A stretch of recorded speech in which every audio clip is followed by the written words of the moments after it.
The effects on the morale of the babies so treated was devastating. At first, they would be enraged, then as time passed and they discovered how helpless they had become, Keosoen's babies would sink into a deep depression.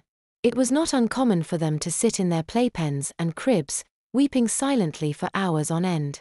At some point, their hunger and soiled diapers became too much for them and they would begin to cry out loud in the high-pitched tones of an infant. The workers would immediately take notice of the ignored infant and tend to his needs. By the second day, Keosoen's little ones would have learned how to get their diapers changed or their hunger assuaged. Once they had learned how to behave properly, the slightly more entertaining world of infants was opened to them. They would be given pacifiers and soft fluffy toys to cuddle and allowed to creep around the nursery's play area with the other infants.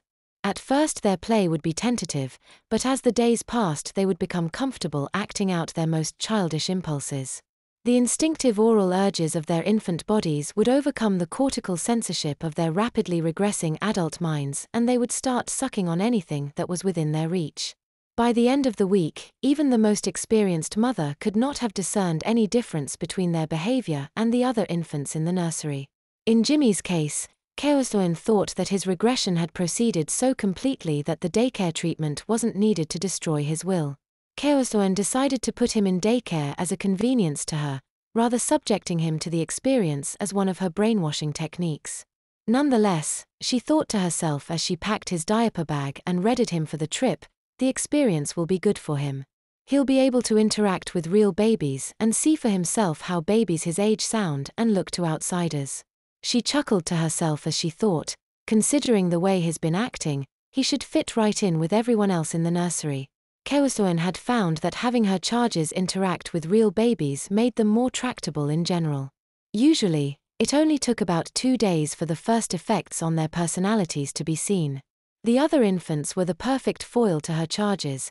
They let her charges see themselves as others saw them rather than the self-image of adulthood that they retained.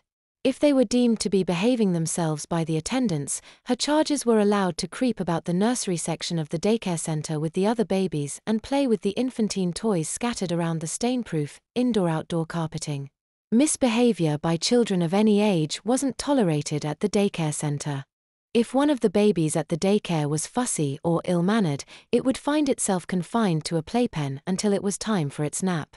Since the nursery workers were all members of the coven, there was no need to worry about being exposed. The workers in the older sections of the daycare weren't in on the secret of the transformed babies. They had no idea that several of the infants who were put in the nursery section of the daycare each morning were the husbands, boyfriends, and sometimes the girlfriends of the workers. Rarely did the other witches of the coven permanently transmogrify their victims. Usually a day or two, or perhaps a morning and afternoon of babyhood was enough to ensure that the little ones would listen to the orders of the powerful women who ruled their lives. Spells of silence and obedience kept the sometime babies in line after they were returned to adulthood. On occasion, however, if the regressed paramour of a particular witch spent too much time as an infant, he or she sometimes required daily diapering as an adult until he or she could be potty trained again. The humiliation would often break the will of the adults so treated and make them even more amenable to the will of their mistresses.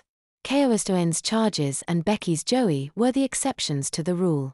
Keosoen's charges were to be reduced to infancy by any means possible in as short a time as could be managed. Little Joey had been completely broken by the command of his mother-wife.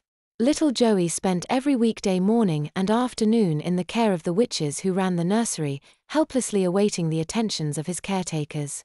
His cause was hopeless. He had spent too long with other babies to be able to be allowed to be a man ever again.